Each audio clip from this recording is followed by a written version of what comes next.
There we go. Now I'm on there. Everybody, welcome to the Real Talk Sports Show Saturday Sports Update. I'm your host, Minister Jonathan Simmons, and we thank God for those of you who have decided to join us here this morning on whatever platform you decide to join us on. Doesn't matter. We appreciate you very, very much. And we are happy to be back out here again on ZL. And thank you, and thank you. We always come on Saturday morning to talk a little high school football. We'll also be talking a little preview from the Atlanta Falcons and also a little bit of a preview from college football as well. So again, we thank all those of you who decided to join us here this morning. Remember, follow us anywhere on social media at Real Talk Sports, the number 7. We're there on all major platforms, Facebook, Instagram, and on X. I got to change that. That's an old moniker. It's no longer Twitter. It's X. And as we move along in life now, I'm going to kind of divert away from sports just a little bit, and just to talk to you guys a little bit about what I see happening in this world today. Now, you guys that watch my program know that I am a minister of the gospel of Jesus Christ. And I got to tell you, man, you can clearly see that things are wrapping up here on this planet. All the crazy stuff that's going on, all the things that are going forward with kind of unchecked danger, whether it be AI, whether it be, people just going all in for money over everything. And we're going to talk about that a little bit as we discuss a little bit of college football. But it's just real crazy, man. I mean, it's just really, it almost takes a lot of the zip and the fun out of covering sports and doing some of the things we do. But anyway, let me let's not digress too far. Like I said, we'll talk about that a little bit in the college football segment. First, we're going to do some high school. Last night we had a chance to do a big high school football game, a big clash between Jonesboro High School in Clayton County versus Griffin High School out of Spalding County. And as you expect with a game featuring two of the better teams, south of I-20 in Metro Atlanta, it was an outstanding game. It was almost like the tale of two cities, a tale of two halves. First half, especially in the first quarter, Jonesboro very dominant. They had the ball multiple times inside the 40-yard line of Griffin, but unfortunately for Jonesboro, they were not able to cash in, and that really was a story of this ball game. As in the second half, the powerful ground attack of the Griffin Bears began to get on track. And the critical thing was they scored right before the end of the half. Guys, you see they talk about this in pro football, any kind of football game, even to some degree in any sport that has halves, like basketball and football. The key thing is you want to, if you can, either you score before the end of the half, especially getting the ball back, and so you might score again or open up with some scoring in the second half, and to prevent your opponent from doing likewise. And unfortunately, Jonesboro, like I said again, really had been dominant pretty much all of the first half. They led 8-0, but then a late score by Griffin really kind of changed the game, because what happened was you could see that there was a clear momentum shift as this very strong Griffin ball club began to get on track. And in the second half, it really was all Griffin. Their ground attack dominated Jonesboro in that second half. And more importantly, when they had to make a big play, they did. And Jonesboro was unable to do that. Multiple times, Jonesboro had pre-snap penalties. They had penalties which negated first downs. And one of the biggest plays was they had a touchdown called back on a penalty, and that pretty much summed it up. Final score was 21-15, but Jonesboro did not cut that lead of 21-8 until late in the ball game. It really happened with about 16 seconds left to go. They threw a Hail Mary type pass, which scored a touchdown, but that only cut the lead to 21-15. The ensuing the ensuing onside kickoff failed, and then of course Griffin kneeled down to get the victory over Jonesboro. And that's not put Jonesboro in a very precarious situation. Jonesboro coming into that game was number 3 in their region. And the way regional playoffs work here in the state of Georgia is that you can be the top 4 teams in each region go to the playoffs. And then the seeding from there is usually the top seeded team from one region will play a fourth seeded team from another region, and then the second seeded team from a region will play a third seeded team from another region. And the first and the second place teams get an opening round bye. Well, for Jonesboro, that's now out the window, and now it is a struggle, life and death. I should say it's a seasonal life and death struggle for Jonesboro now to be able to get even into the playoffs. As I mentioned, they came into last night's ball game 2-1 in their region in third place. I believe now they're in fourth place as Jonesboro again loses to Griffin 21-15. Trying to see if I can grab a quick video clip of the post-game interview we did with pretty much the start of the game for Griffin. He's a young man that's very highly touted. He is I guess a renewal of Cam Newton. He is about that same size, 6'4", 220-pound sophomore. Kelvin Johnson was dominant in the second half of that ball game and really was one of the keys on why, like I said, his Griffin Ball Club was able to pull out that victory against Jonesboro. So we're going to see if we can get that here for you and get that clip. Again, we thank our title sponsor for high school football, Allen Vigil Ford in Lincoln. He is my sponsor, and he also is my employer. And we thank God for him and his continued investment in Real Talk Sports and also in the community. You know, I tell a lot of people that watch this program, you guys hear me make the appeal. A lot of you guys are small businesses. We have thousands of local people that tune into this broadcast. And I would ask you, please, ma'am, please, sir, if you could, please join us. Nah, I mean, say please. Just join us. We do a great job here. Like I said, we reach into the community. We take time out to give back, and a portion of your proceeds will, in fact, help us maintain the broadcast for free. Because unlike some other platforms, we don't charge for high school football. We don't charge at all. Nope, we don't have like $1 login fee or $2. We don't do any of that stuff. We just, hey, we do the broadcast. We go out after work. I have my cameraman comes all the way down from another county after he goes to work. And like I said, again, our thing is we want to bring you sports and we don't have to charge you because here's the way we look at this. In our mind, you have a situation where these schools are providing the content. Now, you don't hear of any of these major colleges or anybody paying, for their content to be on the air. So we want to do the same thing. We don't want to have to charge the schools or charge you. I'm just saying. So at the end of the day, again, we appreciate you, and we would love to have you guys be a part of our broadcast. If you could, please join us. It looks like I'm having some problem downloading my files.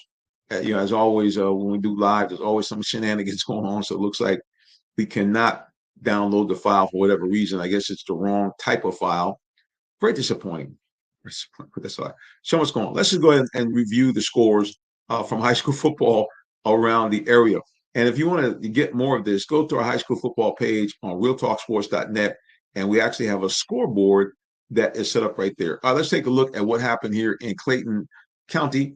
As I mentioned, Jonesboro went down 21-15 at home to the Griffin Bears. Also, another home loser, the Morrow Mustangs. They get shellacked by the Bulldogs of Dutchtown 41-7.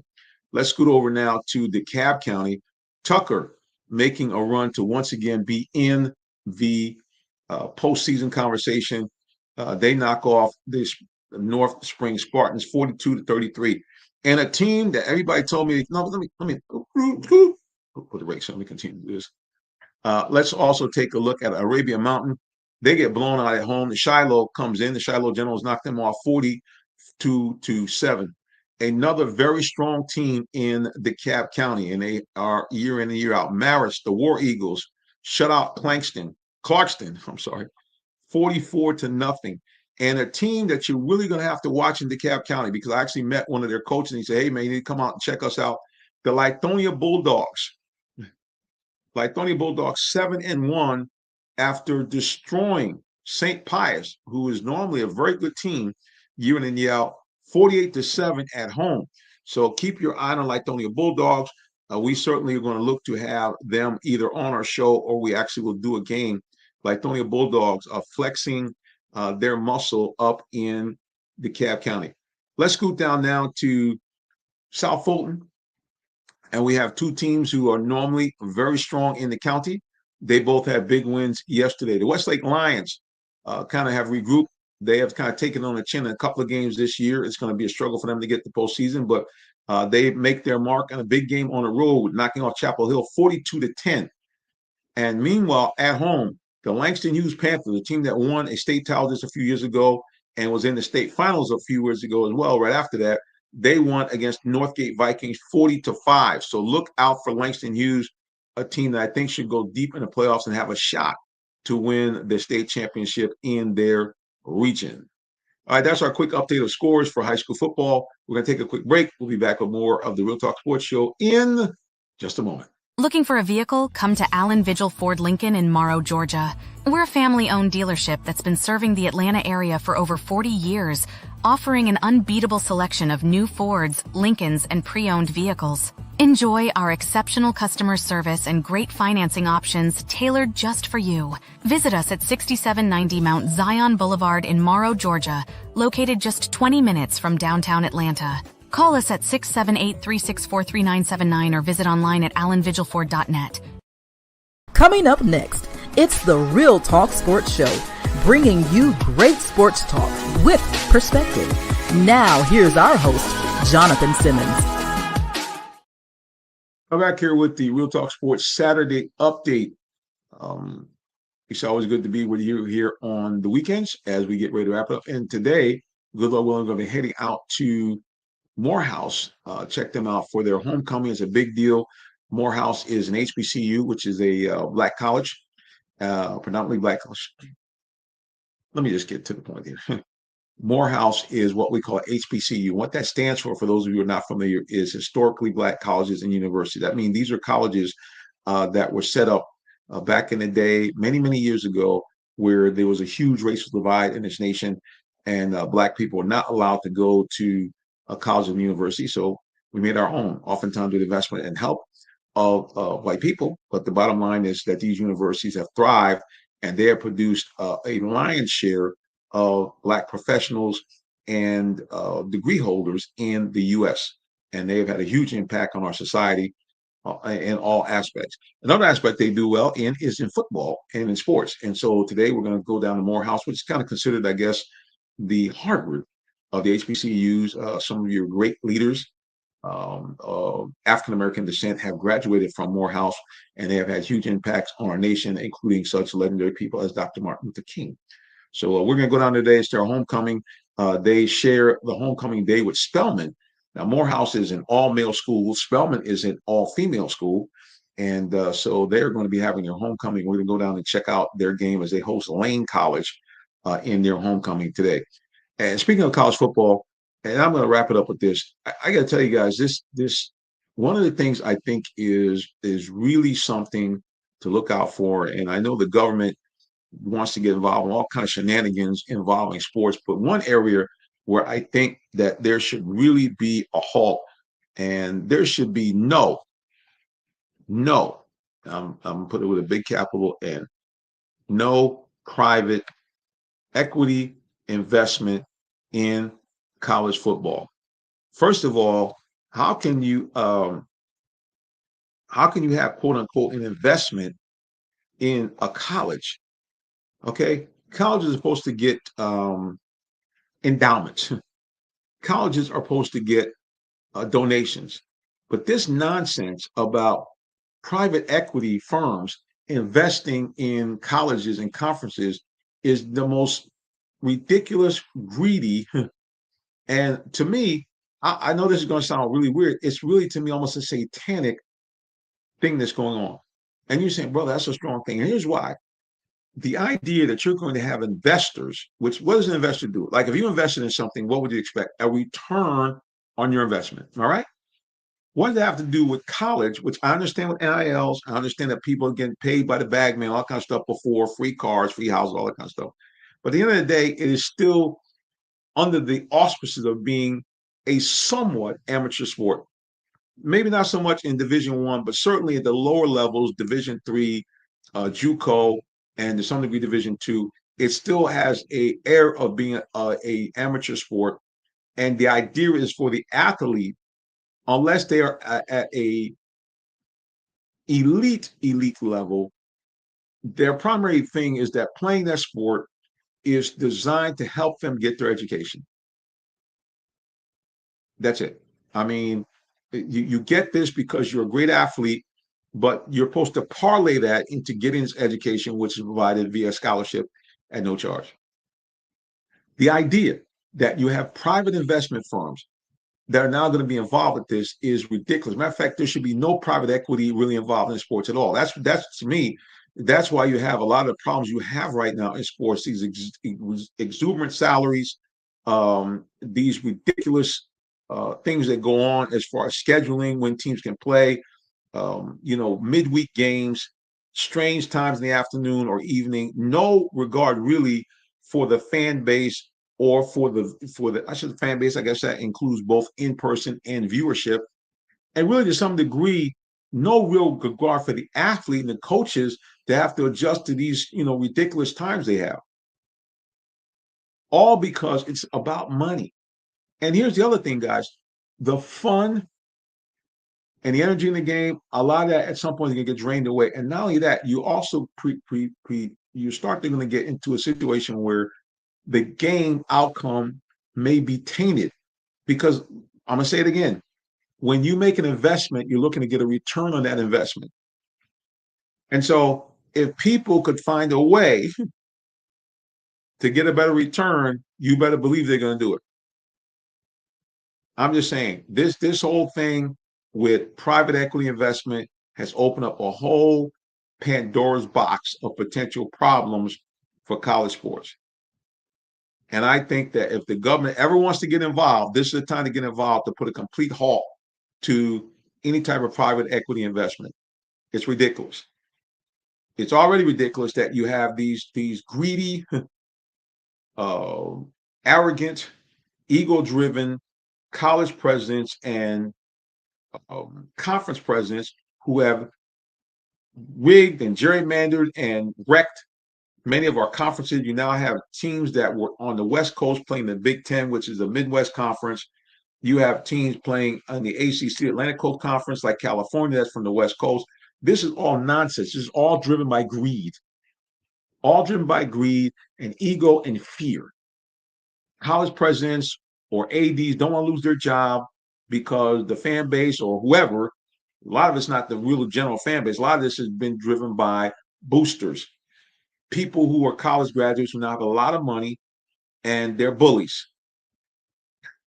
They're bullies. They say they're fans, but they're bullies. They're buying, they're using their leverage, they're using their clout, they're using their income to force conferences, to force schools to spend all this money, do anything for money to get whatever athletes they feeling to get to create a winning program.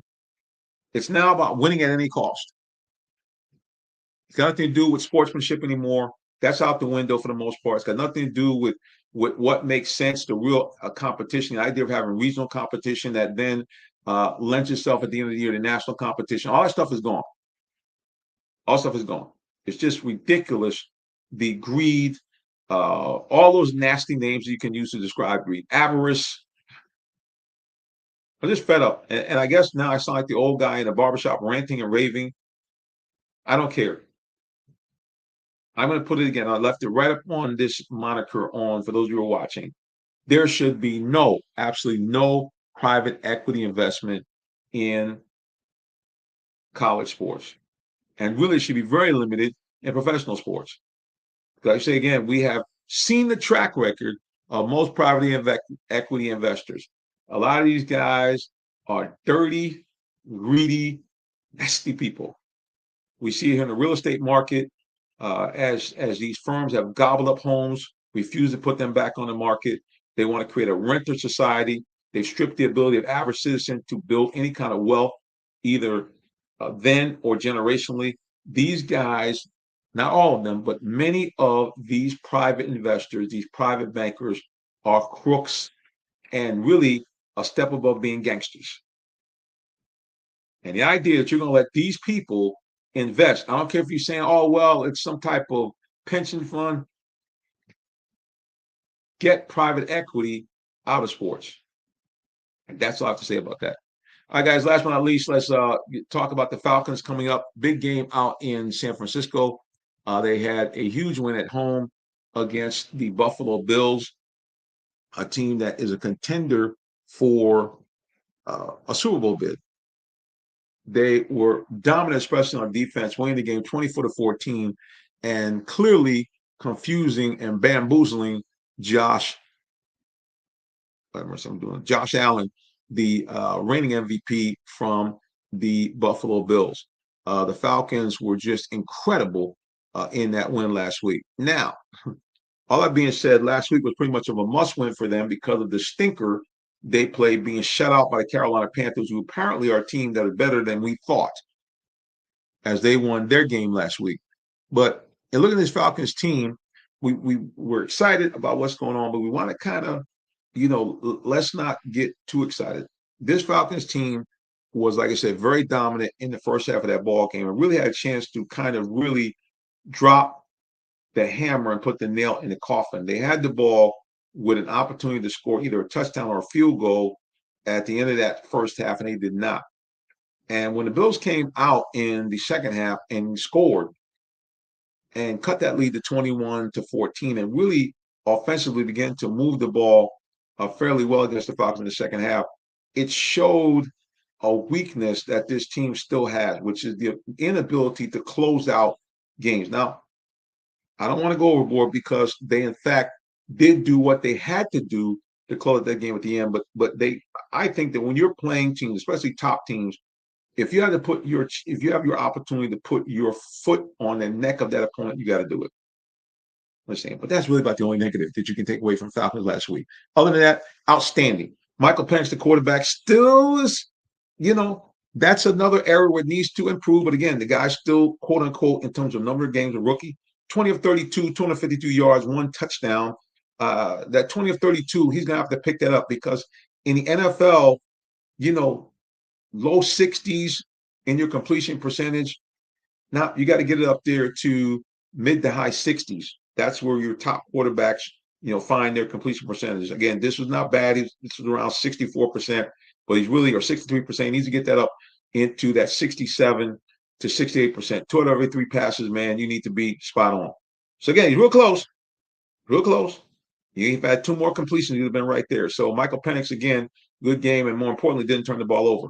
The guy that everybody's talking about, of course, and we'll get to him in just a minute.